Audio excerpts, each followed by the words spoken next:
अब शुरू होने जा रहा है देश का सबसे बड़ा मुकदमा, आपकी अदालत, रजत शर्मा के साथ।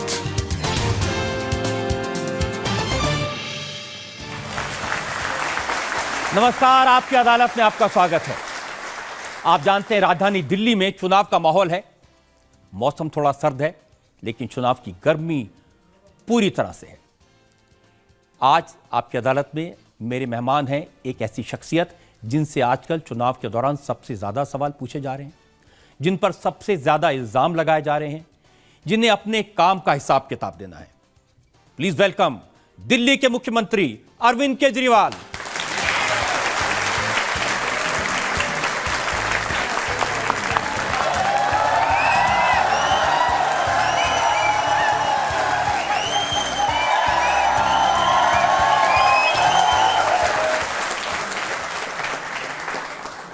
और इससे पहले कि मैं इल्ज़ाम सवालात का सिलसिला शुरू करूं, मैं आमंत्रित कर रहा हूं आपकी अदालत में आज के जज, जान-माने पत्रकार, राइटर, कमेंटेटर पंकज वोहरा को।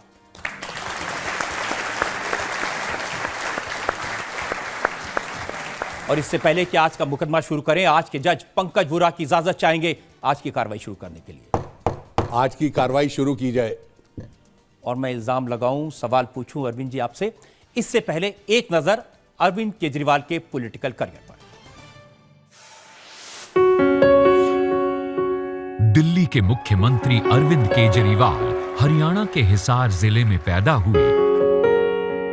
इन्होंने आईआईटी खड़गपुर से मैकेनिकल इंजीनियरिंग में बीटेक की।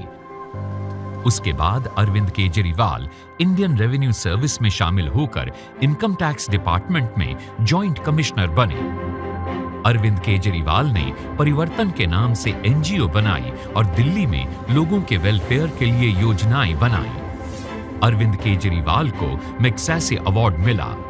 कुछ समय बाद अरविंद केजरीवाल सरकारी नौकरी छोड़कर पूरी तरह सोशल एक्टिविस्ट बन गए। अरविंद केजरीवाल लाइमलाइट में आए भ्रष्टाचार के खिलाफ और लोकपाल की मांग के लिए किए हुए आंदोलन से। अन्ना हजारे को साथ लेकर अरविंद केजरीवाल ने इंडिया अगेंस्ट करप्शन के बैनर तले जनता को जागरूक किया। इसके बाद अरविंद केजरीवाल राजनीति में कूद गए, अपनी अलग पार्टी बनाई।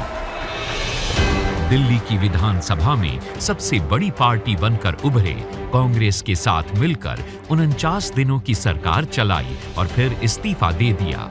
एक साल बाद फिर चुनाव हुए तो अरविंद केजरीवाल ने 70 में से रिकॉर्ड 67 सीटें जीती और फिर से दिल्ली के चीफ मिनिस्टर बने।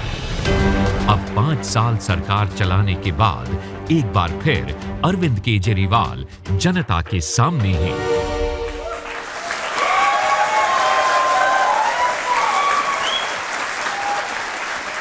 तो आइए शुरू करते हैं आज का मुकदमा। आपकी अदालत में पहला इल्जाम अरविंद केजरीवाल पर।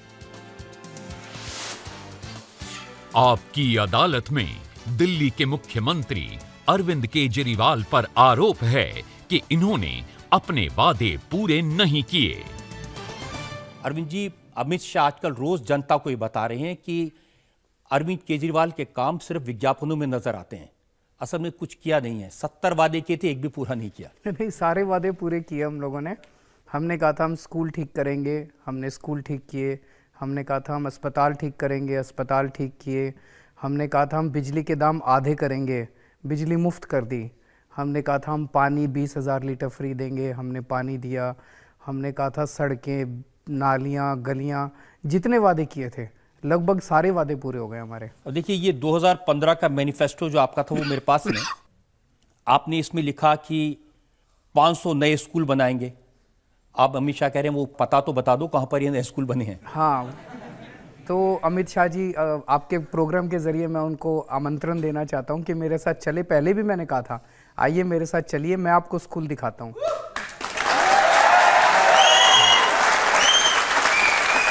अब दो चीज़ें हुई हैं। एक तो कई सारे नए स्कूल भी बने हैं, लेकिन साथ साथ ज़मीन की प्रॉब्लम थी। तो जो एग्जिस्टिंग स्कूल थे उनमें खाली ज़मीन बहुत पड़ी हुई थी, उसमें हमने नई नई बिल्डिंग्स बनाई हैं। तो मौजूदा दिल्ली में दिल्ली सरकार के 1024 स्कूल हैं। इन 1024 स्कूलों में सारे मिला के 17,000 कमरे हैं। हमने दिल्ली के स्कूलों में 22,000 नए कमरे ऐड कर दिए। 70 साल में 17,000 कमरे बने 1,000 स्कूल में, हमने 22,000 नए कमरे ऐड कर दिए। तो लगभग 1,000 नए स्कूलों की कैपेसिटी क्रिएट कर दी हम लोगों ने, उतने और बच्चे ऐड वो पढ़ सकते हैं। तो हमने नए स्कूल भी बनाए हैं और एग्जिस्टिंग स्कूलों में हम लोगों ने कैपेसिटी भी ऐड की है। कांग्रेस के सुभाष चोपड़ा मुझे कह रहे थे कि 15 साल शीला जी चीफ मिनिस्टर रही, उन्होंने स्कूल बनवाए थे, उनके कमरों को लीपा पोती करके आप अपना बता रहे हैं। नहीं ऐसा नहीं, तो 17,000 पुराने थे, मैं तो आपको डेटा दे रहा हूँ। 22,000 पिछले 5 साल में बने, तो अब टोटल 17 और 22। लेकिन जो आपने नए बनाए उनका वीडियो तो अमित शाह जी ने अपलोड किया है सोशल मीडिया हाँ, पर। वो बहुत गलत किया उन्होंने।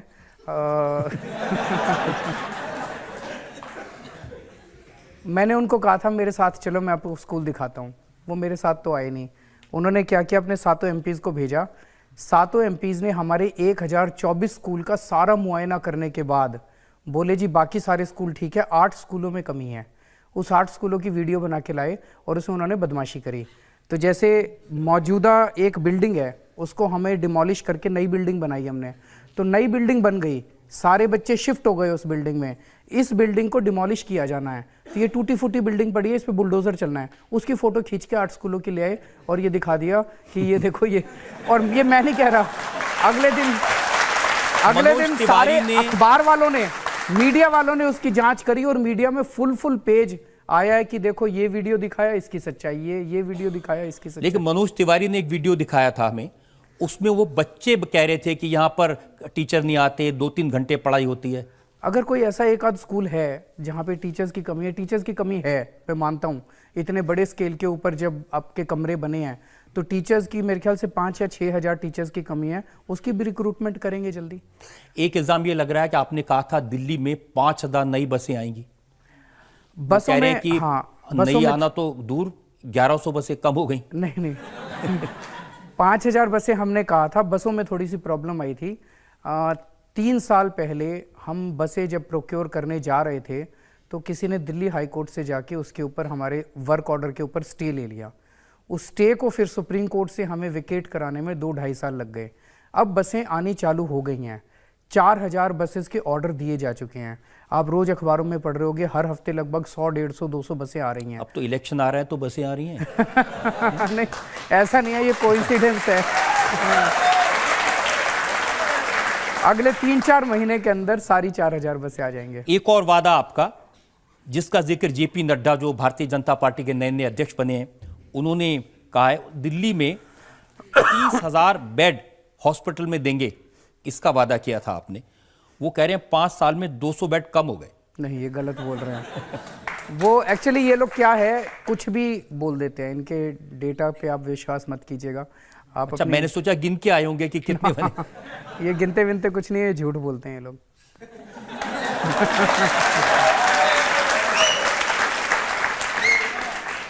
वो तो कह रहे हैं कि झूठ बोलने में सबसे आगे केजरीवाल हैं। तो मैं आपको इनवाइट कर रहा हूं, और आप अमित शाह जी को भी अपने चैनल के जरिए लिखिए। आप, मैं और अमित शाह जी स्कूलों में चलते हैं, और स्कूलों के अंदर जिस तरह की शिक्षा क्रांति दिल्ली के अंदर आई है, ये तो सारी दुनिया देख रही है। आज दिल्ली के स्कूलों के अंदर जो परिवर्तन आए हैं, ये देश के लिए नहीं दुनिया के लिए एक केस स्टडी है। दिल्ली के हेल्थ सेक्टर में जो रिफॉर्म्स आए हैं, मोहल्ला क्लिनिक बने हैं। मोहल्ला क्लिनिक को देखने के लिए कॉफ़ी अन्नान आए थे स्पेशली इंडिया। नॉर्वे की फॉर्मर प्राइम मिनिस्टर आई थी देखने के लिए। यूएन ने इसके ऊपर वो कहा है कि बहुत शानदार मोहल्ला क्लिनिक का जो मॉडल है बहुत शानदार है, तो पूरी दुनिया तारीफ कर रही है। लगभग 2 करोड़ लोगों का अभी तक इलाज हो चुका है यहाँ पे, 2 करोड़ पेशेंट्स इलाज करा चुके हैं पिछले 5, तो अच्छी चीज़ हो रही है। उसका भी वीडियो नड्डा जी ने अपलोड वो किया। भी गलत किया, वो भी उन्होंने उसमें तो बदमाशी लोग कह करी रहे हैं है। कि जहाँ पर मोहल्ला क्लिनिक है, हाइजीनिक नहीं है, उसके पास लोग यूरिनेट करते हैं, बदबू आती है। उन्होंने क्या किया कि कुछ जैसे 1.5-2 साल पहले कुछ मोहल्ला क्लिनिक बन के तैयार हो गए थे, डॉक्टर्स की अपॉइंटमेंट नहीं हुई थी, वो अपॉइंटमेंट होने में 6-7 महीने लग गए। तब तक वो खाली पड़े हुए थे। तो उस टाइम वो थोड़े से, तो जब डॉक्टर्स की अपॉइंटमेंट हो गई और डॉक्टर्स ने बैठना चालू किया तो उनको रिफर्बिश करवा दिया गया। अभी सारे मोहल्ला क्लिनिक चल रहे हैं। अब नड्डा जी तो हेल्थ मिनिस्टर रह चुके हैं, फिर भी ऐसी बात करते हैं। जो उन्होंने ट्वीट किया, उन्होंने लिखा कि जो दिल्ली के अस्पताल हैं उनमें ना तो सीटी स्कैन होता है, ना एक्सरे मशीन है, ना ऑपरेशन हो सकता है, ना दवाई हो सकती है, ना पट्टी हो सकती है। किस बात के हॉस्पिटल हैं? चलिए हमारे साथ, हम दिखाते हैं आपको। दिल्ली के अंदर केंद्र सरकार के भी हॉस्पिटल हैं, दिल्ली सरकार के भी हॉस्पिटल हैं। दोनों में एक फ़र्क है। आप कैसे पता करोगे कि ये केंद्र सरकार का है कि दिल्ली सरकार का है? आप किसी भी हॉस्पिटल में जाइए, अगर उस हॉस्पिटल के अंदर सब कुछ फ्री हो, इलाज भी, टेस्ट भी, दवाइयाँ भी मिले फ्री में, खिड़की भी खुले, तो समझ जाना दिल्ली सरकार का है। और अगर उस अस्पताल में पैसे लगते हों, इलाज के भी, टेस्ट के भी, दवाइयों की खिड़की ना खुलती हो, दवाइयाँ ना मिलती हो, समझ जाना केंद्र सरकार का है। कुछ लोगों के वीडियोस में तो लोग कह रहे हैं कि हॉस्पिटल में आते हैं तो डॉक्टर कहते हैं कि दवाइयाँ है ही नहीं। नहीं, ऐसा नहीं है, हो ही नहीं सकता। मैं पर्सनली एज चीफ मिनिस्टर हर मंडे को 11 बजे मेरे पास रिपोर्ट आती है दिल्ली सरकार के हर हॉस्पिटल की दवाइयों की स्टेटस की, किस हॉस्पिटल में कौन सी दवाई अवेलेबल है और कौन सी नहीं है। जो दवाई अवेलेबल नहीं होती उसकी मैं फिर खिंचाई करता हूँ। अच्छा, अब आपके मैनिफेस्टो में एक वादा है इलेक्ट्रिसिटी बिल का। अब ये मैंने पढ़ा, आपने लिखा आम आदमी पार्टी अगर सरकार बनेगी तो सब लोगों के बिजली के बिल आधे हो जाएंगे। फ्री हो गई है बिजली। किस किस के फ्री बिल आते हैं? फ्री हो गई है बिजली सबकी? नहीं, 200 यूनिट तक फ्री की है। हाँ। आज दिल्ली में लगभग 72% लोगों के बिजली के बिल जीरो आ रहे हैं दिल्ली में। देखिए, अब मनोज तिवारी जी जब आए थे तो ये बिल दे गए, एक दो बिल मैंने रख लिए, बहुत सारे थे उनके पास में। 35 यूनिट बिजली का है लेकिन 40 रुपए का बिल आया है। अब ये फर्जी भी नहीं हो सकता क्योंकि आपकी तस्वीर छपी हुई है पीछे। वो दूसरे वाले पर पीछे आपकी तस्वीर छपी है। अच्छा, इसमें कोई एक आध ये कोई एबरेशन होगा, अदरवाइज ये सारे लोग इस बात के गवाह हैं, दिल्ली की जनता गवाह है कि जीरो बिल आ रहे हैं। ये मैं चेक, अगर इसकी आप फोटोकॉपी देंगे मैं चेक करा लूंगा।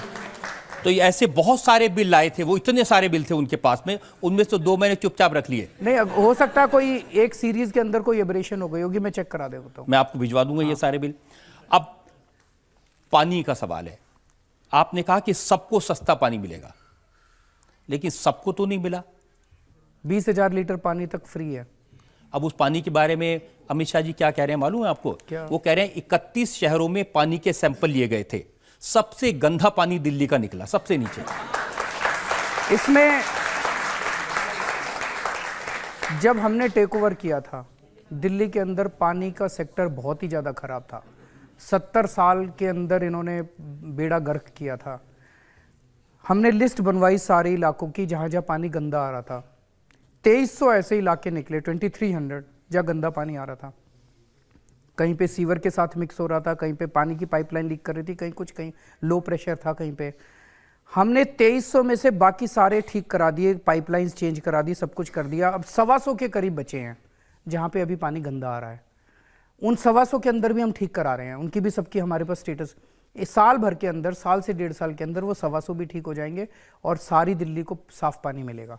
तो अगर आप, इन्होंने पूरी दिल्ली से इन्होंने 11 सैंपल लिए केवल, तो 11 सैंपल अगर आप लेंगे छांट के कि यार कहाँ कहाँ गंदा आ रहा है, तो आप फिर एक स्केयर क्रिएट करते हैं। देखिए, आपने तो वादा जो आपका मैनिफेस्टो में लिखा है 5 साल में सबको 24 घंटे तो वह नहीं, लेकिन घर में टोंटी से कम 2 घंटे पानी जरूर आएगा और साफ पानी आएगा। 2 घंटे आ रहा है और साफ पानी जो है, मैंने बताया 2300 इलाके ऐसे थे, 125 रह गए हैं, उनको भी 1 साल 1.5 साल में हम ठीक कर देंगे।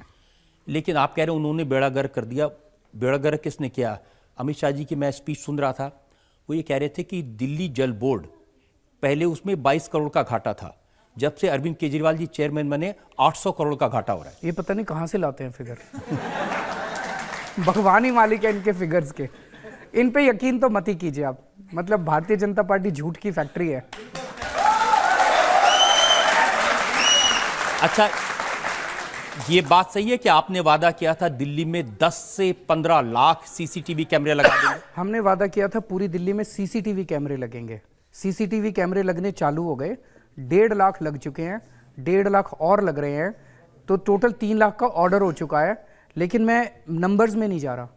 पूरी दिल्ली के चप्पे चप्पे के ऊपर सीसीटीवी कैमरे लगाने के लिए 30 लाख कैमरे भी जरूरत पड़ेगी, 30 लाख भी लगाएंगे, लेकिन दिल्ली के चप्पे चप्पे को सीसीटीवी कैमरे से कर देंगे। और एक अच्छी बात यह है कि जहाँ जहाँ सीसीटीवी कैमरे लग रहे हैं वहाँ पे क्राइम रेट काफ़ी कम हुआ है। और काफ़ी एनेक्डोटल मेरे को सुनने को मिला है, कई लोग बताते हैं जी हमारे गली के अंदर दारू पी के लड़के बदमाशी किया करते थे, अब वो सीसीटीवी कैमरे लगने के बाद गायब हो गए, जुआ खेलते थे वो गायब हो गए। तो इस तरह से काफ़ी इंप्रूवमेंट आ रहा है लॉ एंड ऑर्डर। लेकिन आज ही मैंने बीजेपी के नेताओं के भाषण सुने हैं, सब ये कह रहे हैं वो जो 1.5 लाख कैमरे जिसका आप दावा कर रहे हैं उनमें से 1.25 लाख तो मोदी जी ने लगवाए हैं। मतलब ये ऐसे लोग हैं कि मतलब किसी भी चीज़ का क्रेडिट ले जाएंगे। आपको एक मैं एग्जांपल बताता हूँ। अभी थोड़े दिन पहले अमित शाह जी लाजपत नगर में आए। लाजपत नगर में स्टेज से बोले कि केजरीवाल ने कहा था मैं दिल्ली में सीसीटीवी कैमरे लगाऊंगा, 15 लाख, वही जो आप कह रहे हो 15 लाख सीसीटीवी कैमरे लगाऊंगा। मैं दूरबीन लेके घूम रहा हूँ, मेरे को एक भी कैमरा नहीं मिला। जबकि 1.5 लाख सीसीटीवी कैमरे लगे हैं आप लोगों के यहाँ? लगे हैं, सीसीटीवी कैमरे लगे हैं। 1.5 लाख लग चुके हैं। कुछ के लगे हैं, कुछ के नहीं भी लगे। कुछ के नहीं लगे, अभी तो 1.5 लाख ही लगे हैं। बाई चांस ये हुआ, एक मिनट, बाई चांस ये हुआ कि जिस स्टेज से वो बोल रहे थे उसी के ऊपर 3 सीसीटीवी लगे हुए थे। वहां की आरडब्ल्यू को इतना गुस्सा आया, उन्होंने वो सीसीटीवी कैमरे की रिकॉर्डिंग करके अगले दिन उनको भिजवाई अमित शाह जी को, जी जहां स्टेज से आप बोल रहे थे वहीं 3 सीसीटीवी कैमरे। उन्हीं के बारे में तो वो कह रहे हैं कि ये मोदी जी ने जो पैसा दिया था उससे लगे हैं। नहीं, मोदी जी ने आज तक एक पैसा नहीं दिया सीसीटीवी कैमरे का। हम मांगते रह गए, हमने कहा हमें दिल्ली में सीसीटीवी कैमरे लगाने हैं, निर्भया फंड से दे दो, हाँ उन्होंने नहीं दिया। हमने कहा हमें बसों में कैमरे लगवाने हैं, निर्भया फंड से दे दो, उन्होंने नहीं दिया। एक पैसा उन्होंने नहीं दिया, एक कैमरा उन्होंने नहीं लगवाया। लेकिन अब भी कोई देर नहीं हुई है, अभी 3 लाख हम लगवा रहे हैं, 3 लाख वो लगवा दें। मिलके काम करना चाहिए। दिल्ली हमारी भी है, दिल्ली उनकी भी है, दिल्ली सबकी है। दिल्ली को अच्छा करना हमारा। सीसीटीवी कैमरे जितने आप चाहते तो उतनी नहीं लगवा पाए? नहीं, ऐसा नहीं है। मैंने कहा है पूरी दिल्ली में जितनी जरूरत, 3 लाख लगने के बाद हम फिर आइडेंटिफाई करेंगे कौन कौन से इलाके रह गए, उनमें सब में और लगवा देंगे। तो ये 10 लाख 15 लाख की फिगर कहां से? ये पता नहीं वो कहां से लेके आए हैं। उन्हीं से पूछिएगा, अगली बार बुलाइएगा उनको भी आपकी अदालत में।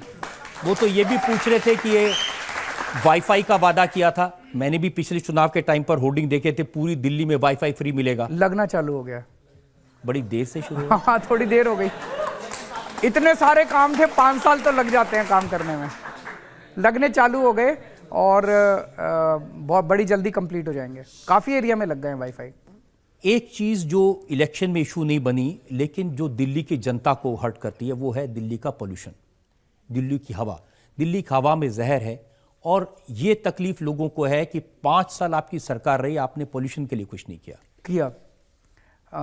मैं थोड़ा सा आपको डेटा दे दूं। जब हमारी सरकार बनी थी तब से 2015 से और 2019 तक दिल्ली में पोल्यूशन 25% कम हुआ है। हम उससे सेटिस्फाइड नहीं हैं, लेकिन अच्छी बात यह है कि पोल्यूशन बढ़ा नहीं है, बढ़ा होने के उसकी बजाय थोड़ा सा कम हुआ। कम क्यों हुआ? उसके 3-4 बड़े कारण हैं। एक कारण ये कि पहले दिल्ली में बिजली बहुत जाया करती थी, पावर कट बहुत लगते थे। वो आपने देखा था होंडा के जनरेटर लाल रंग के हर जगह रहते थे। हर जगह 6 लाख के करीब जनरेटर होते थे, वो सारे अब रिडंडेंट हो गए क्योंकि दिल्ली में अब 24 घंटे बिजली है। उससे एक तो पोल्यूशन काफ़ी कम हुआ। दूसरा, सेंट्रल गवर्नमेंट ने, मैं क्रेडिट दे रहा हूँ उनको, जहाँ देना होता है मैं देता हूँ क्रेडिट उनको। सेंट्रल गवर्नमेंट ने ईस्ट वेस्ट पेरिफेरल वे बनाया है, दिल्ली के चारों तरफ एक तरह से रिंग रोड बनाई है। तो पहले एक स्टेट से दूसरे स्टेट में, यूपी से हरियाणा और हरियाणा से यूपी जो ट्रक जाया करते थे, लगभग 40-50 हज़ार ट्रक रोज रात को गुजरा करते थे, वो बाहर से गुजरने लग गए, उसका पोल्यूशन कम हुआ है। दिल्ली के अंदर हमने पेड़ बहुत लगाए हैं, लगभग 1100 एकड़ ज़मीन एडिशनल हमने पेड़ लगाए हैं, उसका थोड़ा बहुत असर हुआ है। तो इस तरह के कई सारे स्टेप्स लिए गए, लेकिन अभी और बहुत सारे स्टेप्स लेने हैं। आने वाले 5 साल के अंदर पोल्यूशन को और भी कम करना है। एक मजाक में लोग कहते हैं कि जब केजरीवाल जी आए थे तो ये खुद खांसते थे, अब 5 साल में पूरी दिल्ली खांस रही है। नहीं, ऐसा नहीं। थोड़ी सी खांसी, 25% खांसी कम करी है, 25% सबकी खांसी कम करी है। जी हाँ, जनता से जो लोग सवाल पूछना चाहते हैं। मैं ये पूछना चाहती हूँ कि जब से आपकी सरकार आई है दिल्ली में इलेक्ट्रिसिटी फ्री हो गई है, वाटर पानी भी बहुत फ्री हो गया है, और बसेस में ट्रांसपोर्टेशन आपने बहुत नॉमिनल कर दिया है, कहीं कहीं फ्री है। तो इससे तो जो अलग स्टेट्स के लोग हैं वो यहाँ आ जाएंगे दिल्ली में और झुग्गियाँ बना लेंगे, लोग यहाँ पे आके रहने लग जाएंगे। वैसे ही इतनी पॉपुलेशन है, तो आप और जो लोग आ जाएंगे उनको कैसे कंट्रोल करेंगे? सो मतलब कि अगर ज़्यादा लोग आएंगे इसलिए दिल्ली को अच्छा ना बनाया जाए।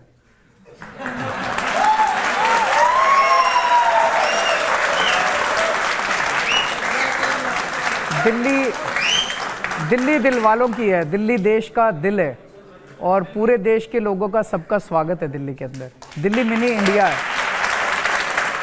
मौका है हमारे लिए ब्रेक लेने का।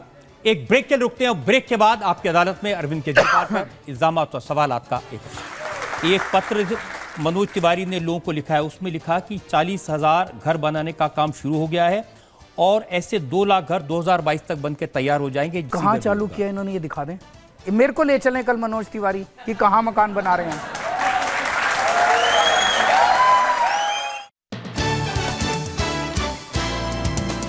Welcome back.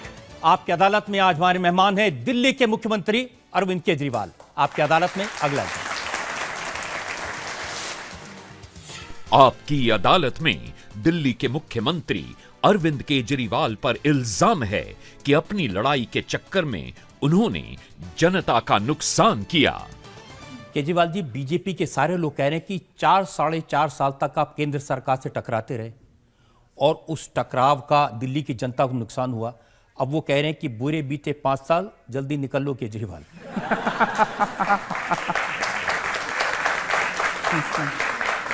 जनता बहुत खुश है काम से, दिल्ली सरकार के कामों से।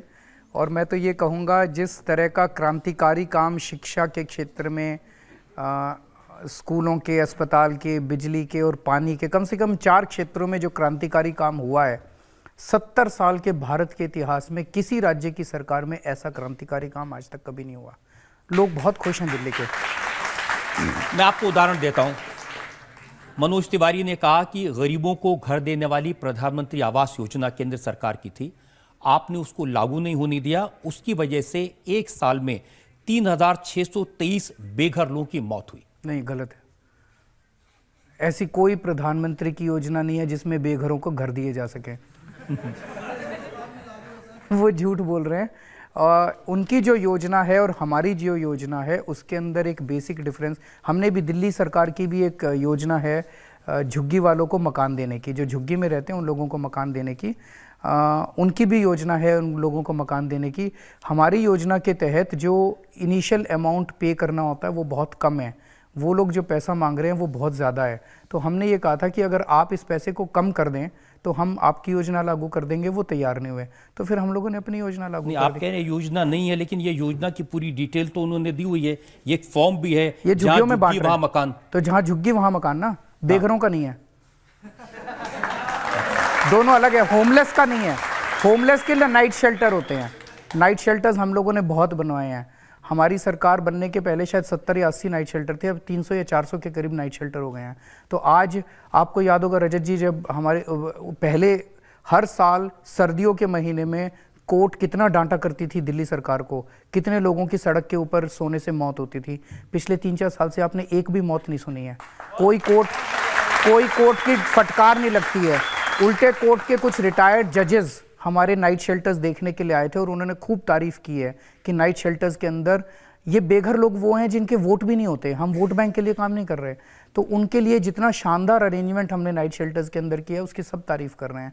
इनफैक्ट हर साल मीडिया भी जाके उसके अंदर देख के आता। दूसरा, ये जो झुग्गी वाला है, ये हम लोगों ने भी जहाँ झुग्गी वहाँ मकान की योजना है उनकी भी है। फ़र्क इतना है कि जो इनिशियल अमाउंट अपफ्रंट देना होता है वो उनका ज़्यादा, बहुत हमारा कम है। हमने कहा इसको कम कर दो, हम लागू कर देंगे। नहीं, उसके लिए उन्होंने कहा कि ये जो अनाधिकृत कॉलोनियां हैं, गैर कानूनी कॉलोनियां हैं, जिनको मालिकाना हक देना कच्ची था, कॉलोनियां, हाँ, तो 2 साल से केजरीवाल जी से उनके नक्शे मांगते रहे, कहाँ कहाँ ये कॉलोनियां हैं, वो नहीं दिए। हाँ, ये अच्छा हुआ आपने पूछ लिया, मैं आज क्लियर कर देता हूँ। कच्ची कॉलोनियों में 2 किस्म की डिमांड है लोगों की। एक है कि वहाँ पे उनके काम किए जाएं, गली, नाली, सड़क, सीवर, पानी की पाइपलाइन, ये 5 काम होने हैं वहाँ पे। 70 साल में इनका कहीं कच्ची कॉलोनी के अंदर बिल्कुल नरक की ज़िंदगी होती थी। सड़कें कभी बनी नहीं, गली कभी बनी नहीं, पानी की निकासी नहीं है, बारिशों के दिनों में घर से बाहर निकलना मुश्किल हो जाता था। जितनी सरकारें आई सब कहती थी, या तो कहती थी फंड नहीं है, या कहती थी कानून अलाउ नहीं करता। हमने आने के तुरंत बाद कच्ची कॉलोनियों में काम कराने चालू किए। 1797 में से 1281 कॉलोनियों में मैंने सड़कें बनवा दी, नाली बनवा दी, गली बनवा दी, पानी की पाइपलाइन डलवा दी और सीवर की पाइपलाइन डलवा दी। ये पांचों काम 1281 कॉलोनियों में कंप्लीट हो गए। अब इनके रेगुलराइजेशन का मामला है। हमारी सरकार ने आते ही 12 नवंबर 2015 को कैबिनेट ने प्रस्ताव पास करके केंद्र सरकार को भेज दिया कि इनको पक्का किया जाए। केंद्र सरकार 12 नवंबर 2015 से आज तक बैठी हुई थी, चुनाव का इंतजार कर रही थी। जैसे पहले कांग्रेस हर चुनाव के पहले वादे करती थी, अब इन्होंने भी चुनाव के पहले आके इन्होंने कहना चालू कर दिया, अब हम पक्का कर रहे हैं, अब हम रजिस्ट्री दे रहे हैं। आपको पता है, कह रहे हैं 40 लाख लोगों को फायदा होगा। 40 लाख लोगों में से अभी तक कितने लोगों को इन्होंने रजिस्ट्री दी है? 20 लोगों को। और वो भी रजिस्ट्री, थोड़ा सुन लीजिए, 20 लोगों को रजिस्ट्री दी है, वो फर्जी रजिस्ट्री है। फर्जी कैसे है? खेती की जमीन के ऊपर मकान की रजिस्ट्री दे दी। अब कोई कल सरफिरा कोर्ट में चला गया तो उनका मकान भी सील हो जाएगा, जिनको रजिस्ट्री दी है वो भी बेचारे मर जाएंगे। लेकिन वो तो कह रहे हैं कि केजरीवाल जी अगर वक्त पर हमें नक्शे दे देते। हाँ, नक्शे का भी मैं बता देता हूँ। वो कह रहे हैं हमने सैटेलाइट से नक्शे सैटेलाइट के नक्शे हमारे हैं। जब 12 नवंबर को हमने उनको भेजा था प्रस्ताव 2015 में, हमने सारे सैटेलाइट के नक्शे भेजे इनको। GSDL के सारे नक्शे हमारे हैं। वो सैटेलाइट के नक्शे ये कहते हैं नहीं, सैटेलाइट के नक्शे मंजूर नहीं है, आप फिजिकल पैमाइश कीजिए, फिजिकल नाप के फिर भेजिए। अब 1797 कॉलोनी को फिजिकल नापने में टाइम लगता है, उसमें फिर हमने नापना चालू किया, उसमें टाइम। अब ये कह रहे हैं नहीं, सैटेलाइट के नक्शे से ही काम चल जाएगा। तो यार 4 साल पहले ही कर लेते।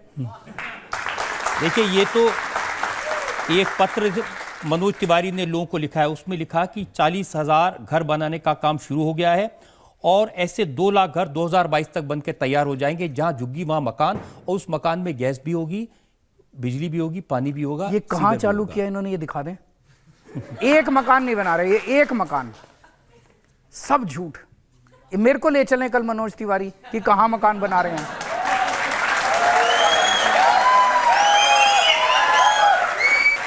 एक योजना केंद्र सरकार की आयुष्मान भारत। हाँ, अब ये इल्जाम है कि दिल्ली के 1.5 करोड़ लोगों को आपने आयुष्मान भारत का फायदा नहीं लेने दिया। आज आपके चैनल पे डिसाइड हो जाएगा कि आयुष्मान भारत लागू होनी चाहिए कि नहीं होनी चाहिए। आप कहेंगे तो लागू कर देंगे, आप कहेंगे मत करो तो नहीं करेंगे। दिल्ली सरकार की एक स्वास्थ्य योजना है। उस स्वास्थ्य योजना के तहत दिल्ली के सारे लोगों को, चाहे अमीर हो चाहे गरीब हो, दिल्ली सरकार के सारे अस्पतालों में, सारे मोहल्ला क्लिनिक में और सारे पॉलीक्लिनिक्स में सारा इलाज मुफ्त है। उनका दवाइयाँ भी मुफ्त है, टेस्ट भी मुफ्त है, सर्जरी भी मुफ्त है, सब कुछ मुफ्त है। चाहे 10 लाख रुपए का ऑपरेशन हो, चाहे 20 लाख रुपए का ऑपरेशन हो, सब कुछ मुफ्त कर दिया हमने, अमीरों का भी गरीबों का भी। ये दिल्ली सरकार की योजना है। अब केंद्र सरकार एक योजना लाई है, वो कहती है हम इंश्योरेंस देंगे। एक परिवार को 5 लाख रुपए का इंश्योरेंस। अगर आपका 6 लाख रुपए का बिल आया, पूरे परिवार का किसी का भी 6 लाख का बिल आया, तो आपका रिम्बर्स नहीं होगा। और 5 लाख रुपए का इंश्योरेंस सबको नहीं मिलेगा। जिसके पास स्कूटर है उसको नहीं मिलेगा, जिसके पास मोटरसाइकिल है उसको नहीं मिलेगा, जिसके पास मोबाइल फ़ोन है उसको नहीं मिलेगा, जिसके घर में फ्रिज है उसको नहीं मिलेगा, जिसकी पूरे परिवार की इनकम 10,000 रुपये से ऊपर है उसको नहीं मिलेगा। कोई बचा हो तो बता दो। मैंने आज तक के फिगर्स निकाले, अभी थोड़ी देर पहले तक के। ई कार्ड्स इशू किए गए हैं 12 करोड़ 1,95,000 लोगों को। 31 जनवरी तक ई कार्ड आयुष्मान भारत के इस्तेमाल किए गए, यूज किए गए हैं, इशू किए गए हैं। 21,214 हॉस्पिटल्स हैं जो एम्पेनल्ड हैं, जिनमें इलाज हो सकता है 5 लाख तक का। और आज शाम तक 62,97,000 पेशेंट्स को मेडिकल ट्रीटमेंट दिया जा चुका है। और इसके ऊपर सरकार 9,205 करोड़ रुपए खर्च कर चुकी है। अब इसका मैं आपको असलियत, तो इसका मतलब स्कीम में कुछ तो है। अब मैं बताता हूँ, इस सारे फिगर्स की असलियत बताता हूँ। उत्तर प्रदेश में आयुष्मान भारत लागू है, वो सारे इलाज कराने दिल्ली आते हैं। हरियाणा में आयुष्मान भारत लागू है, वो सारे इलाज कराने दिल्ली आते हैं। तो ये तो लोग इस कौन है योजना, जिसमें इलाज करा रहे हैं? मैं बता रहा हूँ, इस आयोजना में कार्ड मिलता है, इलाज नहीं मिलता। इलाज कराने के लिए आपको अस्पताल खोलने पड़ेंगे देश के अंदर, आपको क्लिनिक्स खोलने पड़ेंगे। ये जो फिगर है, आयुष्मान भारत 21,214 हॉस्पिटल्स हैं इसमें एम्पैनल्ड हैं। हाँ। और 62 लाख लोगों का इलाज हुआ है। आयुष्मान भारत का निकल के आया बहुत बड़ा स्कैम है। फर्जी इलाज किए जा रहे हैं। जिस रेट के ऊपर ये हॉस्पिटल्स को दे रहे हैं, हॉस्पिटल उस रेट पे इलाज करने को तैयार नहीं है। फर्जी कागज बनाए जा रहे हैं, फर्जी पेशेंट्स दिखाए जा रहे हैं, इलाज लोगों का नहीं हो रहा। अगर इलाज होता तो उत्तर प्रदेश के लोग दिल्ली इलाज कराने के लिए नहीं आते। हमारा गुरु तेग बहादुर हॉस्पिटल है इस पे यूपी दिल्ली बॉर्डर के ऊपर, उसमें 80% मरीज उत्तर प्रदेश के हैं। हमें कोई दिक्कत नहीं है, हम सबका इलाज करेंगे, दिल्ली दिल वालों की है। जो पूरे देश से आएगा उसका इलाज हम करेंगे। लेकिन अगर आयुष्मान भारत सक्सेसफुल होता तो इन लोगों को बेचारों को दिल्ली आने की जरूरत नहीं पड़ती, वो वहीं इलाज करा लेते। नहीं, दिल्ली में तो आप पानी बिजली घर भी मुफ्त देते हैं, तो आएंगे ही दिल्ली में। तो नहीं, इलाज कराने की मैं बात करता हूँ। देखिए, मेरा कहना क्या है कि अगर आयुष्मान भारत से लोगों का इलाज होता है उससे हो जाए, आपकी मैं तो कह ही स्कीम रहा से हूं, इलाज होता है उससे हो जाए, लोगों का इलाज होना लोगों का इलाज होना चाहिए। हमने यही इनको प्रपोजल भेजा था कि दोनों लागू कर देते हैं। उन्होंने कहा कि नहीं, या तो ये होगी या ये होगी। तो अब हमारी स्कीम जो है वो सबके ऊपर सबके लागू है। कोई उसमें इनकम लिमिट नहीं है, कोई उसमें ट्रीटमेंट की लिमिट नहीं है। 2 करोड़ लोगों के ऊपर जो स्कीम लागू है उसको छोड़ के मैं 1 लाख लोगों पे स्कीम को कैसे इंप्लीमेंट करूं। लेकिन ये भी तो देखिए कि एक साल में करीब 9,000 करोड़ रुपए लोगों को इलाज के लिए उसके मिले। मैंने बताया कि वो बहुत बड़ा स्कैम है रजत जी, और ये काफी छप चुका है अखबारों के अंदर कि फर्जी मरीज आ रहे हैं, फर्जी कागज बनाए जा रहे हैं, ये इलाज तो सब कंप्यूटराइज्ड डेटा देखा हमने। तो नहीं, सारा जो स्कैम है वो कंप्यूटर पे ही होता है। जैसे मोहल्ला क्लिनिक की जो स्कीम है, तो बड़े बड़े जो रोग हैं, कैंसर है, हार्ट है, इसका तो इलाज वहां नहीं हो सकता। नहीं, तो हमारे 35 दिल्ली सरकार के बड़े बड़े हॉस्पिटल है। जीबी पंथ हमारा है, उसमें हार्ट का भी होता है, उसमें नर्वस सिस्टम का। उन्हीं के लिए तो फॉर्मर हेल्थ मिनिस्टर कह रहे हैं कि उसमें ना सीटी स्कैन होता है, ना सब कुछ। आप चलिए मेरे साथ, बहुत अच्छा इलाज होता है वहाँ पे। जनता में जो लोग पूछना चाहते हैं।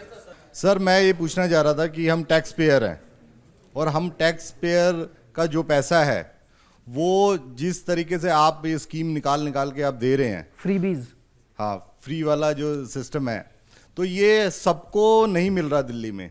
जैसे आपने 200 यूनिट फ्री का आपने सिस्टम बनाया है, तो 200 कोई अगर किसी की 500 यूनिट यूज होती है तो उसको बिल में दिखना चाहिए कि 200 यूनिट आपका खत्म हो गया और 300 के आपको पैसे देने हैं। अब उसको पूरे 500 के देने पड़ते हैं। आप समझो, जो 200 वाले हैं वो 200 वाले पहले कभी देते ही नहीं थे।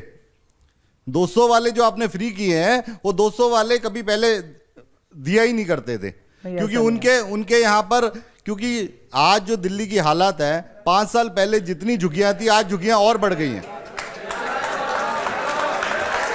सर जो रोडे जिस हालात में पहले थी उसी हालात में 5 साल से उसी हालात में रह गई। हाँ। जो टैक्स पेयर हैं उनको क्या रिलीफ मिल रहा है इस सरकार से, जो आपकी 5 साल बेमिसाल सरकार गई है? बस मेरा मूल सवाल ये कि टैक्स हम देते हैं, फायदा आप किसी और को देते हैं, तो टैक्स पेयर के लिए क्या फायदा? पहली चीज, 200 यूनिट सबके लिए फ्री है। अगर आप ग्रेटर कैलाश में रहते हो और अगर आपकी खपत 200 यूनिट से कम है, और ऐसे मेरे पास कई सारे केसेस हैं जहाँ पे मियाँ बीवी रहते हैं, बुजुर्ग हैं, और उनकी 200 यूनिट से कम आ रही है, लेकिन ग्रेटर कैलाश में बड़ी कोठी में रह रहे हैं, उनकी भी फ्री है, सबकी फ्री है, चाहे अमीर हो चाहे गरीब हो, सबकी फ्री है। 200 यूनिट से ज़्यादा इस्तेमाल करोगे तो आपको फिर सारा लगेगा। तो इसके पीछे एक थोड़ा सी सोच ये भी थी कि लोग बिजली कम इस्तेमाल करें, पावर कम इस्तेमाल करें। आपकी 250 आ रही है तो थोड़ी कोशिश करके आप 200 के नीचे ले आते हो ताकि पावर की सेविंग हो सके, पहली चीज़। लेकिन जो एक ओवरऑल क्वेश्चन फ्रीबीज का है कि फ्री क्यों दे रहे हो, फ्री क्यों दे रहे हो, ये भी उनका मूल सवाल ये है कि इनकम टैक्स ये देते हैं और फ्री उनको मिलता है जो टैक्स नहीं देते। नहीं, एक तो ये भी गलत धारणा है कि कोई टैक्स नहीं देता। इस देश के अंदर गरीब से गरीब आदमी भी टैक्स देता है, जीएसटी सारे देते हैं।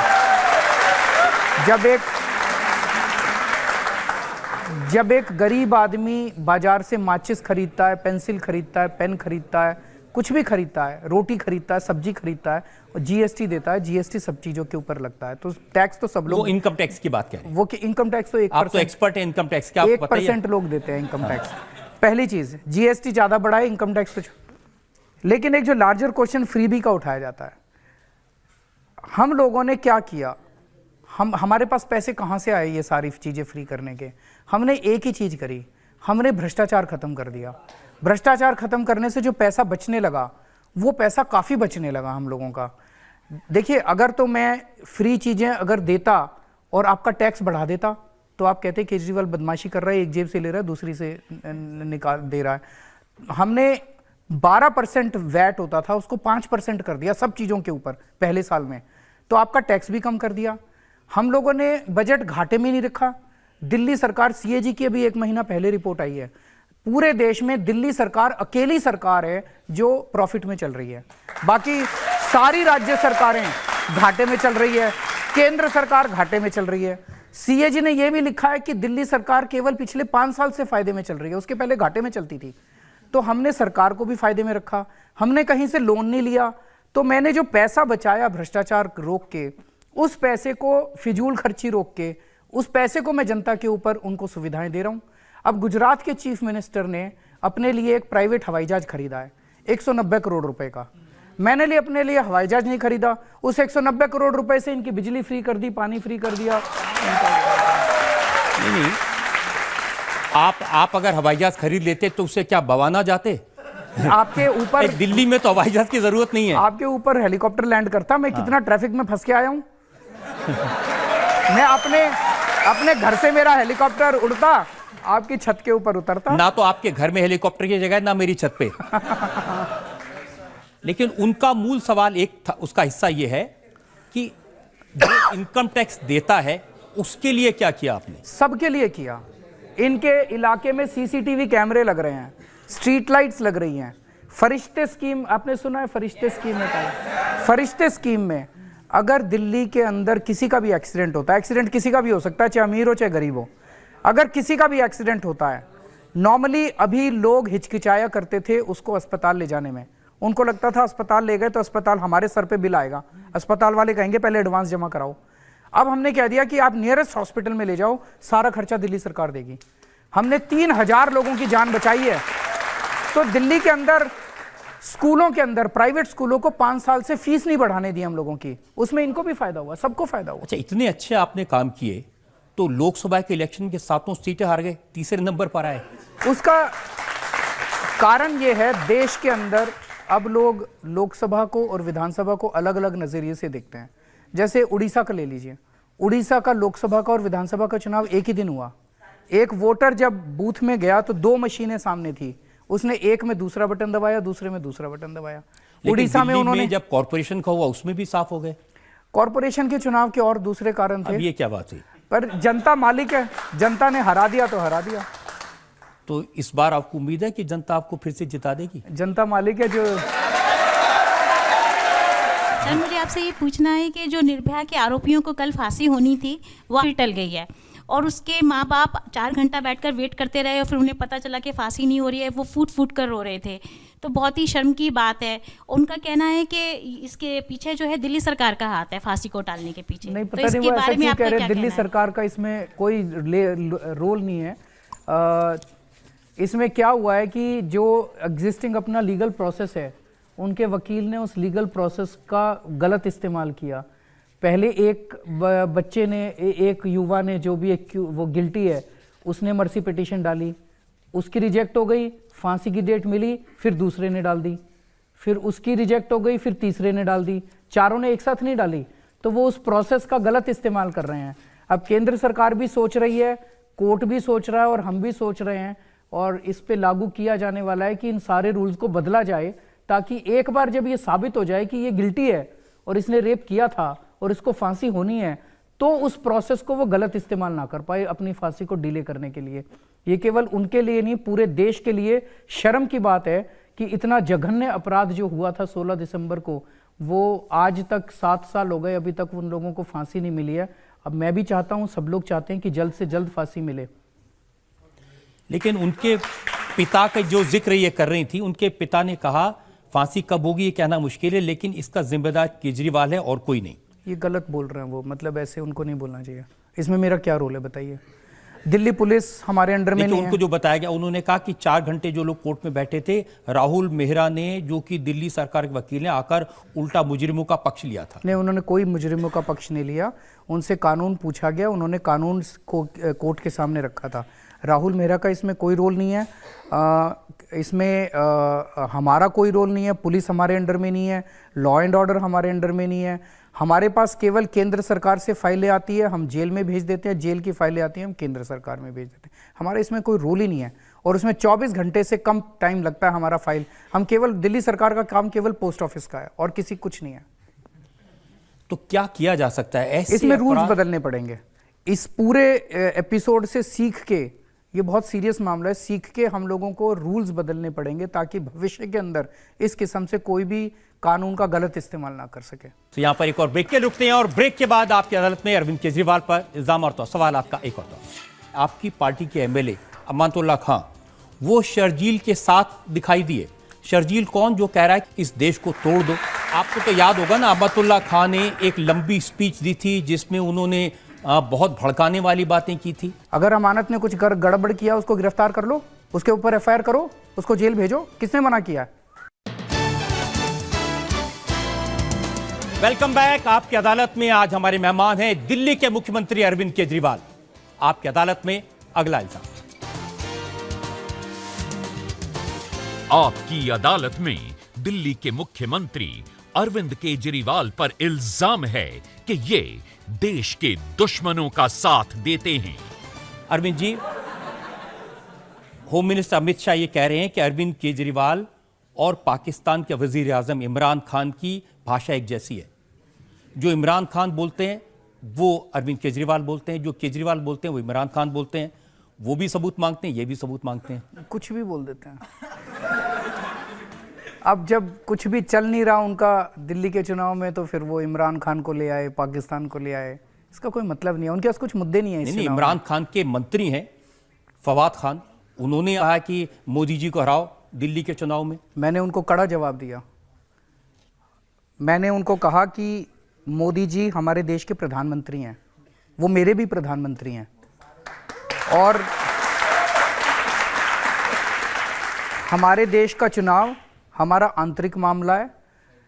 जो देश पूरी दुनिया के अंदर सबसे ज़्यादा आतंकवाद को बढ़ावा देने के लिए प्रसिद्ध है, उससे हमें कोई सलाह नहीं चाहिए, और हमारे आंतरिक मामलों में दखलंदाजी देना बंद करें। लेकिन ये तो आप आज कह रहे हैं, 7 महीने पहले आपने मोदी जी के बारे में क्या कहा था वो मैं आपको सुनवा देता हूं। मोदी ने पाकिस्तानियों के साथ सेटिंग कर रखी है, मोदी ने आतंकवादियों के साथ सेटिंग कर रखी है, उसकी पोल खोलने की जरूरत है दोस्तों। आज जब आप गांव के अंदर में जाओगे, कुछ लोग भ्रमित हैं, कुछ लोग कहते हैं मोदी राष्ट्रवादी है, कुछ लोग कहते हैं मोदी देशभक्त है।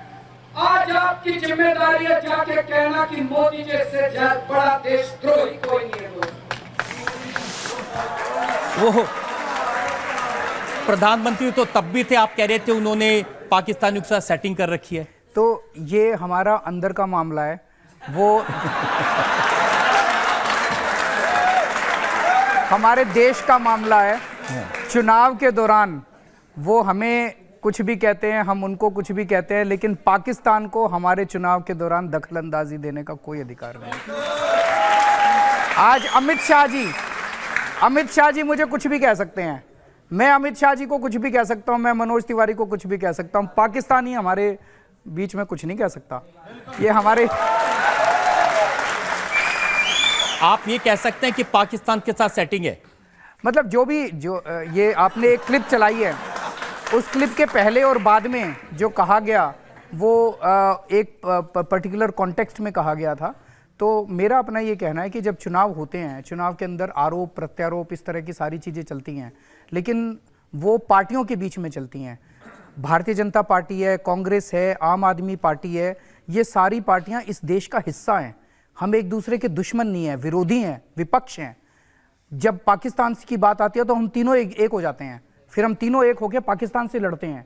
लेकिन पाकिस्तान हमारे बीच में वो कहीं इसको जिता देना, उसको ये नहीं चलेगा।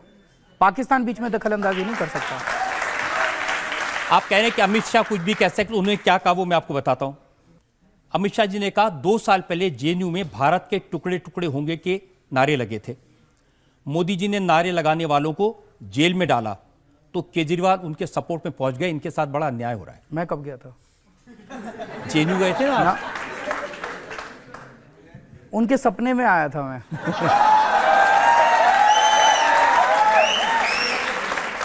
आजकल रोज सुबह सुबह जब अमित शाह जी उठते हैं तो उनको सपना आता है मेरा। उन्होंने ये भी कहा कि हमने 14 जनवरी 2019 को पुलिस ने इस मामले में चार्जशीट फाइल की थी, दिल्ली सरकार से इजाजत मांगी देशद्रोह का मुकदमा चलाने के लिए कन्हैया कुमार और उनके साथियों के खिलाफ, लेकिन आज तक इजाजत नहीं मिली। उनको 3.5 साल क्यों लगे ये चार्जशीट फाइल करने में? नहीं, आपको 2 साल वीडियो क्यों लगे जारी था? परमिशन नहीं, देने में? एक मिनट मैं आपसे पूछ रहा हूँ। वीडियो था, वीडियो में कह रहे हैं कि फलाने फलाने ने कुछ कहा, वीडियो का सीधे सबूत था, चार्जशीट 4 दिन में फाइल हो जाती।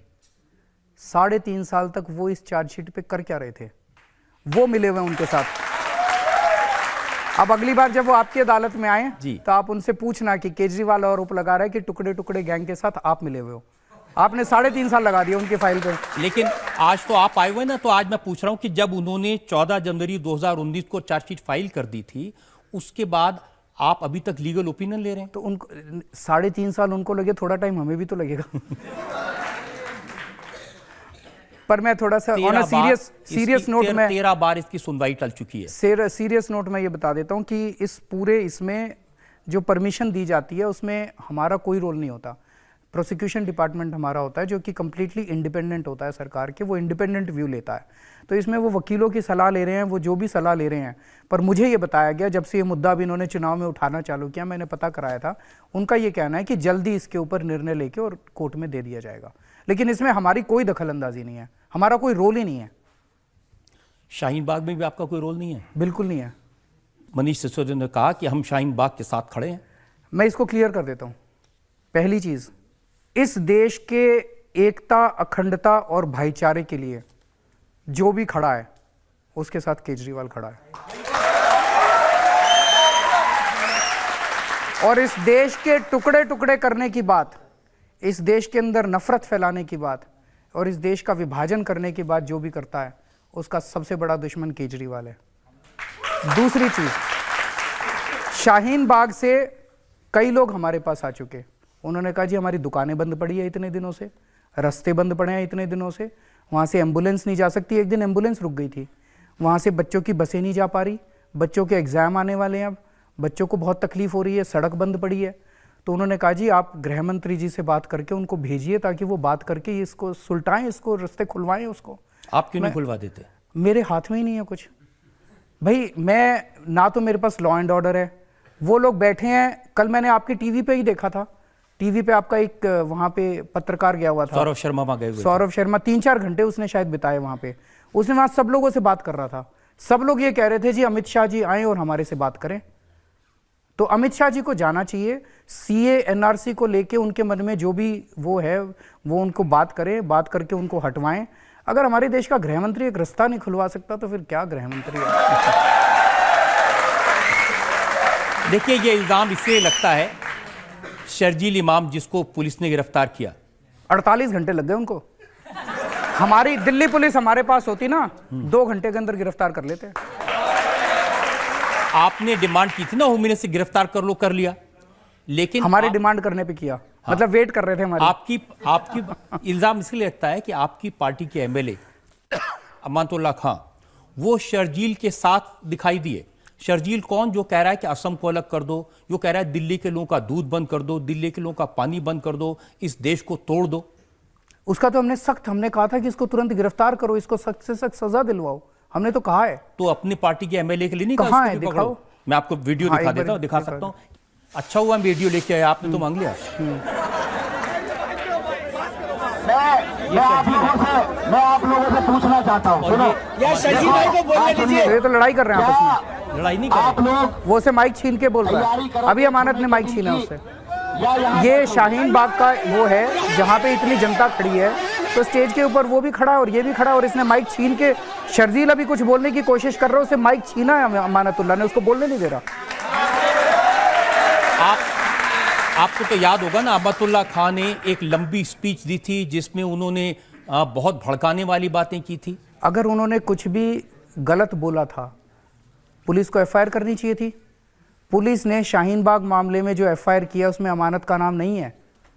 अगर अमानत ने कुछ गड़बड़ किया उसको गिरफ्तार कर लो, उसके ऊपर एफआईआर करो, उसको जेल भेजो। किसने मना किया?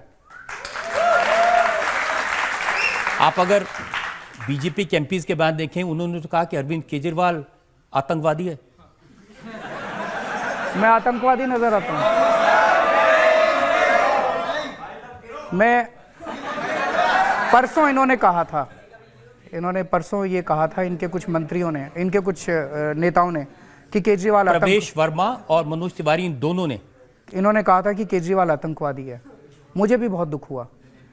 दिल्ली के हर बच्चे के अच्छी पढ़ाई का इंतजाम मैंने किया है। कोई आतंकवादी बच्चों की पढ़ाई का इंतजाम करता है? दिल्ली के किसी भी परिवार में कोई बीमार हुआ, उसके इलाज का मैंने इंतजाम किया है। आतंकवादी लोगों की इलाज कराता है? मैंने दिल्ली के 40,000 बुजुर्गों को तीर्थ यात्रा कराई है, हरिद्वार, ऋषिकेश, द्वारका, शिरडी। आतंकवादी तीर्थ यात्रा कराते हैं? देश के जितने दिल्ली के रहने वाले सिपाही बॉर्डर पे शहीद होते हैं, उनके परिवारों को 1-1 करोड़ रुपए की सम्मान राशि दिया। उनके परिवार का मैंने वो किया है, हमने सुध ली है उनकी। कोई आतंकवादी शहीदों की वो नहीं करता। उस दिन जब मैं शाम को अपने घर गया, मेरे माँ बाप, मैं अपने माँ बाप के साथ ही रहता हूँ, तो रोज़ शाम को मैं जब घर जाता हूँ तो थोड़ी देर उनके साथ बैठता हूँ, पूरे दिन की बातचीत करते हैं। वो बहुत दुखी थे उस दिन। वो बोले सुबह से टीवी के ऊपर चल रहा है केजरीवाल आतंकवादी है, केजरीवाल आतंकवादी है। वो बोले कि केजरीवाल कट्टर देशभक्त है, केजरीवाल आतंकवादी नहीं हो सकता। अब देशभक्त ने सर्जिकल स्ट्राइक के सबूत मांगे थे। एक मिनट। तो मैं दिल्ली की जनता का मैंने पिछले 5 साल से दिल्ली की जनता का बेटा बन के मैंने काम किया है। उनके बिजली, पानी, शिक्षा, स्वास्थ्य, उसका मैंने हिसाब किताब रखा है। हर जितनी अभी तक जिंदगी मैंने जी है, मैंने तन मन धन सब कुछ देश के नाम न्यौछावर किया हुआ है। इनकम टैक्स में कमिश्नर की नौकरी करता था, करोड़ों रुपए कमा सकता था। मैंने कमिश्नर की नौकरी छोड़ के अन्ना आंदोलन के अंदर हिस्सा लिया। 2013 में आपको याद होगा 2 बार मैंने अनशन किया था, 15-15 दिन भूखे रहा था मैं डायबिटीज़ का मरीज हूँ। दिन में 4 बार मेरे को इंसुलिन के इंजेक्शन लगते हैं। और कोई भी डॉक्टर आपको बताएगा कि जो डायबिटीज़ का मरीज है और जो इंसुलिन के ऊपर है, अगर वो 4 घंटे भूखा रह जाए उसकी मौत हो जाती है। मैं 15 दिन तक मैंने अनशन किया था। ऊपर वाले की कृपा है जो मैं जिंदा हूँ। तो मैंने अपनी जान दांव पे लगाई है देश के लिए, और ये लोग कहते हैं मैं आतंकवादी हूँ। तो मैं दिल्ली की जनता से पूछना चाहता हूँ, क्या ये मेरे को अपना बेटा मानते हैं या मेरे को अपना आतंकवादी मानते हैं? भारत के गृह मंत्री अमित शाह, उन्होंने कहा कि अरविंद केजरीवाल और इनकी पार्टी को वोट मत देना, अगर ये सत्ता में आए तो दंगे होंगे और दिल्ली सुरक्षित नहीं रहेगी। देखिए हो क्या रहा है कि इनके पास इस चुनाव में कोई मुद्दा नहीं बचा है, कुछ भी नहीं बचा है इनके पास। ना तो इनके पास, दिल्ली की जनता इनको एमसीडी दी थी, भाई एमसीडी का काम तुम संभालो। आज दिल्ली के अंदर आप देख रहे हो एमसीडी का क्या हाल है, कूड़े का क्या, एक सफाई की जिम्मेदारी की एमसीडी की है। इनके प्राइमरी स्कूल है, स्कूलों को देख लो जाके कितना बुरा हाल है, सफाई की क्या हालत है। मैं अमित शाह जी को ये कहना चाहता हूं कि रोज आप दिल्ली के लोगों ने मिलके, 2 करोड़ लोगों ने मिलके 5 साल में दिल्ली को संवारा है। ये केजरीवाल ने नहीं किया, बिजली, पानी, स्कूल, अस्पताल, ये इन सब के साथ मिलके किया है मैंने। आप रोज दिल्ली के लोगों का बेइज्जती करने की बजाय आप आके अपने अच्छे काम बताओ ना, कि हमने दिल्ली पुलिस की जिम्मेदारी थी, हमने दिल्ली पुलिस में ये कर दिया, हमने एमसीडी में ये कर दिया, हमने डीडीए में ये कर दिया। इनके पास कोई मुद्दा नहीं है। ये केवल और केवल हिंदू मुसलमान के नाम पे चुनाव लड़ना चाहते हैं। दिल्ली की जनता बहुत सियानी है, उन्होंने देखा है पहली बार एक सरकार आई है जो कि उनके मुद्दों पे बात कर रही है, उनके परिवार के मुद्दों पे बात कर रही है, उनके बिजली का ख्याल रख रहे हैं, पानी का ख्याल रख रहे हैं। 24 घंटे बिजली कर दी हमने, पूरे देश में किसी शहर में 24 घंटे बिजली नहीं है। तो उनके पास कोई मुद्दा नहीं बचा। कभी शाहीन बाग उठाते हैं, कभी हिंदू मुसलमान करते हैं, कभी पाकिस्तान को ले आते हैं, केवल और केवल मुद्दों से भटकने की कोशिश कर रहे हैं। लेकिन दिल्ली की जनता बहुत सियानी है, वो देख रही है। आज मैं एक वीडियो देख रहा था, एक टीवी चैनल ने एक और वीडियो चलाया था, उसमें एक आदमी से पूछ रहे थे, वो बोला जी हम पैदाइशी बीजेपी वाले हैं, मेरे पिताजी जेल गए थे इमरजेंसी के टाइम में, जनसंघ के थे, लेकिन बोले मेरा बच्चा सरकारी स्कूल में पढ़ता है, मेरे बच्चे का भविष्य बदल दिया केजरीवाल ने। कहता मैं वोट केजरीवाल को दूंगा।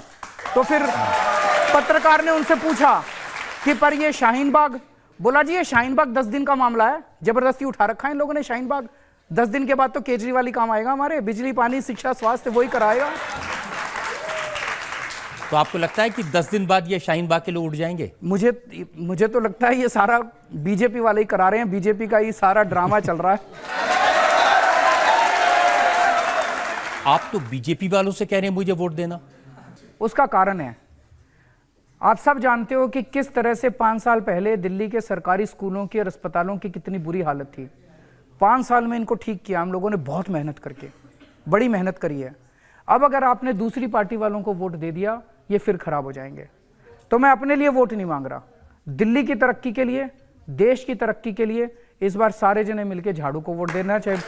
और 5 साल में मैंने सबका काम किया, मैं सबका मुख्यमंत्री हूं। मैं बीजेपी वालों का भी मुख्यमंत्री हूं, मैं कांग्रेस वालों का भी हूं, आम आदमी पार्टी वालों का भी, सबका मुख्यमंत्री हूं। मेरे पास बीजेपी वाला आया, उसका भी काम किया, कांग्रेस वाला आया, उसका भी काम किया। और 5 साल मैं ही काम आया हूं बीजेपी कांग्रेस वालों के। जब आपके बच्चों की फीस बढ़ा रहे थे आपके स्कूल वाले, तो बीजेपी कांग्रेस वाले काम नहीं आए थे, केजरीवाल काम आया था आप लोगों के। आपकी फीस मैंने कम कराई थी। जब आपके घर में कोई बीमार हुआ, अगर आपके घर में 5 साल में कोई बीमार हुआ, बीजेपी कांग्रेस वाला काम नहीं आया था। मैंने आपके बच्चों के इलाज का इंतजाम करा था अस्पतालों के अंदर। 5 साल मैं ही काम आया था, आने वाले 5 साल में भी मैं ही काम आऊंगा। मैंने कभी सौतेला व्यवहार नहीं किया ये सोच के कि आप बीजेपी क्यों, आप कांग्रेस क्यों, आप आम आदमी पार्टी क्यों। तो मैं ही काम आया था, मैं ही काम आऊंगा। आपको अपने परिवार का हिस्सा माना है मैंने। एक और ब्रेक के रुकते हैं और ब्रेक के बाद आपकी अदालत में अरविंद केजरीवाल पर इल्जाम और तो सवाल आपका एक और। 2016 में आप अपने ट्वीट्स में 124 बार नरेंद्र मोदी का जिक्र किया। 2017 में सिर्फ 33 बार आपने मोदी जी का नाम लिया। 1 मार्च 2017 के बाद मार्च 2018 तक एक बार भी नरेंद्र मोदी का नाम अपने ट्वीट में कहीं जिक्र नहीं किया। 16 के बाद से रिड्यूस हो रहा है। हाँ, तो इसका राज क्या है? नहीं, इसका कोई राज नहीं है। Welcome back. आपकी अदालत में आज हमारे मेहमान हैं दिल्ली के मुख्यमंत्री अरविंद केजरीवाल। आपकी अदालत में अगला। आपकी अदालत में दिल्ली के मुख्यमंत्री अरविंद केजरीवाल पर आरोप है कि ये विरोधियों के बारे में बेसिर पैर की बातें कहते हैं। अब मैं 2-4 चीजें याद दिलाता हूं आपको। 18 मई 2019 का एक बयान देखा, बीबीसी में आपने कहा कि बीजेपी मुझे अपने ही सुरक्षा कर्मियों से मरवा सकती है, मेरे सुरक्षा कर्मी बीजेपी को रिपोर्ट करते हैं।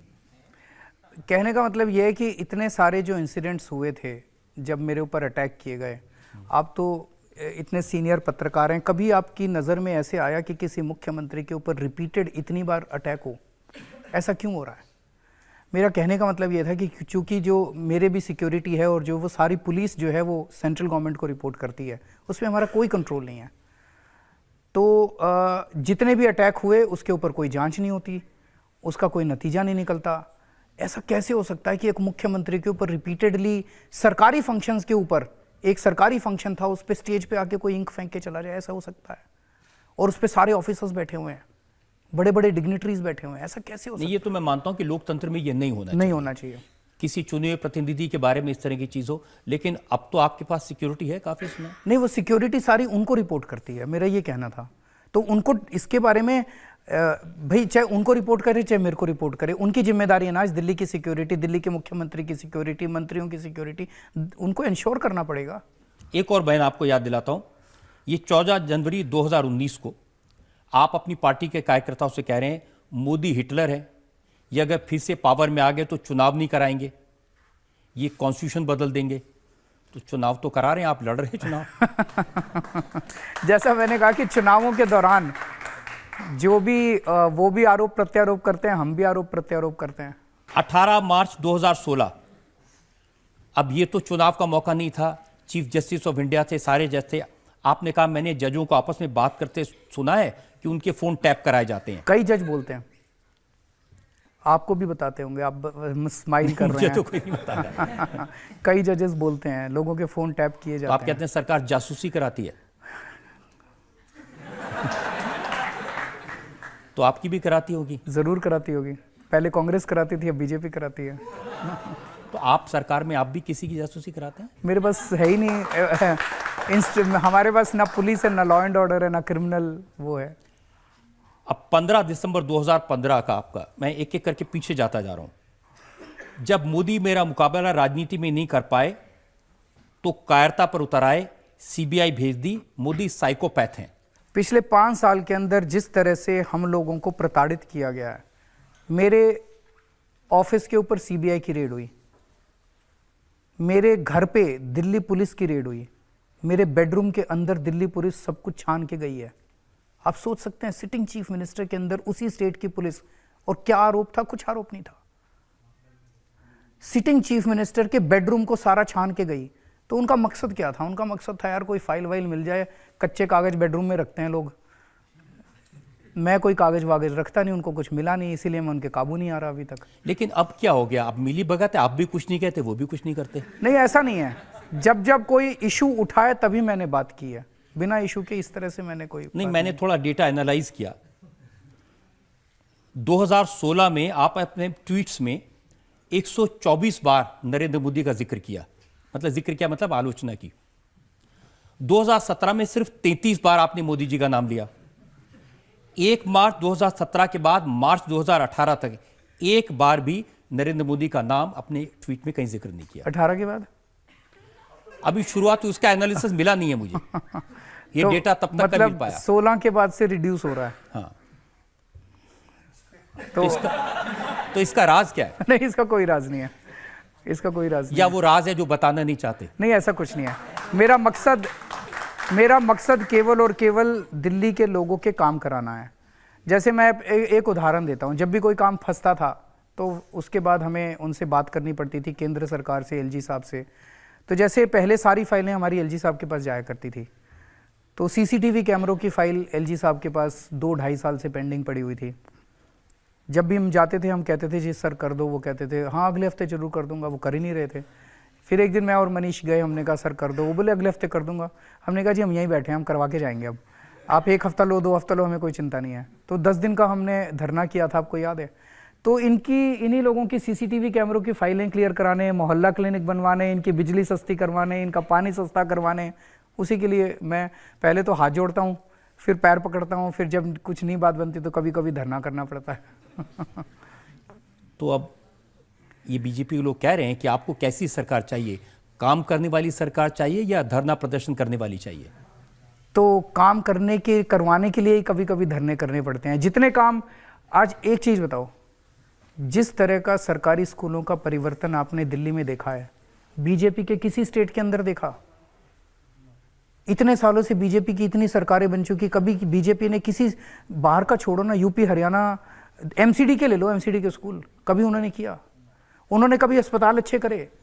उनका एक राज्य ले लो, उत्तर प्रदेश के अंदर 24 घंटे बिजली आती हो, हरियाणा में 24 घंटे बिजली आती हो। तो आपको तो खुश होना चाहिए कि दूसरे राज्यों के चीफ मिनिस्टर, केंद्र सरकार के मंत्री, एमपीज आ रहे हैं आपका काम देखने के लिए। हाँ, वो इस बार दिल्ली की राजनीति में बड़ा इंटरेस्टिंग वो आ रहा है।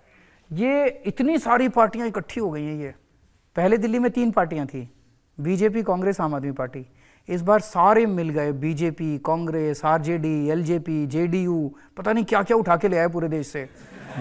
और इनका एक ही मकसद है, केजरीवाल को हराना। और जब उससे काम नहीं, पहले तो ये सारे इकट्ठे हो गए पार्टियां, उससे काम नहीं चला, अब सारे मुख्यमंत्री आ रहे हैं। परसों विजय रूपानी जी आए, एक सभा कर रहे थे और खूब गालियां दे रहे थे मेरे को।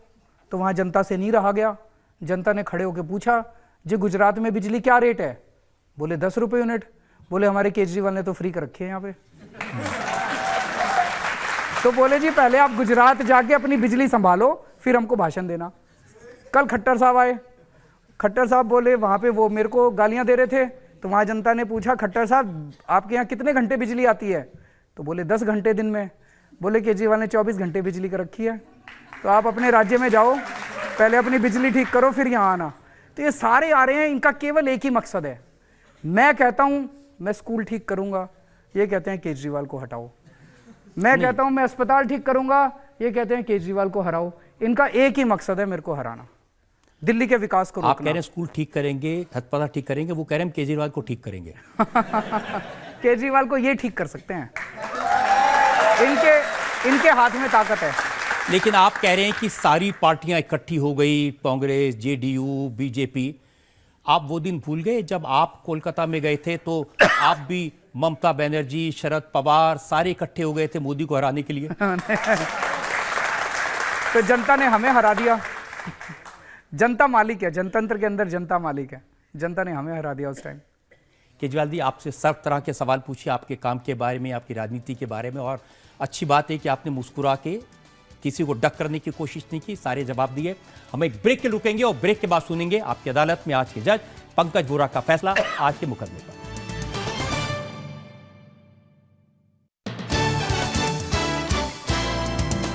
Welcome back. आपकी अदालत में आज मुकदमा चलाया दिल्ली के मुख्यमंत्री अरविंद केजरीवाल पर, जो चुनाव के मैदान में हैं। उनसे पूछा उनके काम के बारे में, उनसे पूछा विरोधियों ने उन पर जो आरोप लगाए उनके बारे में, उनके बयानों के बारे में। अब वक्त है आपकी अदालत में आज के जज पंकज वोरा के फैसले का। केजरीवाल साहब के ऊपर बहुत सारे इल्ज़ाम लगे और उन्होंने उन इल्ज़ामों का बहुत सफाई और बहुत अच्छे तरीके से जवाब दिया। इन सब बातों को मद्देनज़र रखते हुए ये अदालत जो है केजरीवाल जी को बरी करती है और ये अदालत मानती है कि दिल्ली में 8 फरवरी को चुनाव हो रहे हैं कि केजरीवाल जी के और इनके पार्टी के भविष्य के बारे में फैसला करने का हक सिर्फ दिल्ली के लोगों को है और कोई अदालत इसका फैसला नहीं दे सकती। तो इसलिए ये अदालत केजरीवाल जी को हिदायत देती है कि वो अपने काम क्या चर्चा दिल्ली के लोगों के सामने रखें और वही इनके ऊपर फैसला देंगे। धन्यवाद।